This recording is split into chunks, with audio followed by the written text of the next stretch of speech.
Un panel de haut niveau pour passer au peigne fin la coopération culturelle entre l'Europe et l'Afrique.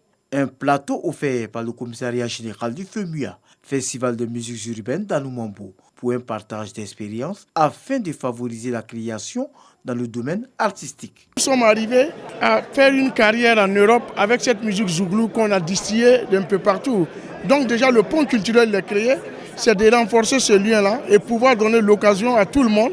Mais comme on le dit, c'est plus facile de partir en Afrique et de réussir en Europe que le cas contraire. Je parle de musicalement parlant, artistiquement parlant. Il y a des perspectives avec le festival d'Anoumambo, pour l'avenir en tout cas, de mettre en place des échanges et un partenariat pour que les choses puissent se faire dans différents domaines liés au métier du festival. Pour des experts, le monde est devenu un village planétaire et il appartient aux Africains de prendre conscience de leurs valeurs. L'Europe aussi a compris quelque chose de très important, c'est que ce n'est pas en disant aux Africains, surtout aux jeunes Africains, de ne pas venir, qu'ils ne viendront pas.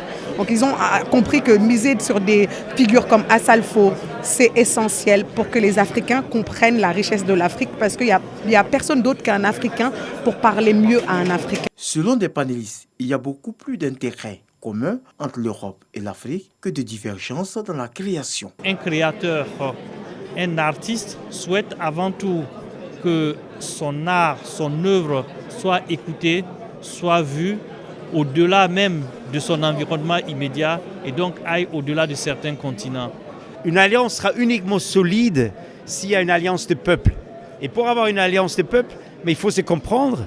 Et là, on est plein dans la culture, il faut comprendre l'autre, il faut avoir la volonté d'être ouvert pour écouter l'autre.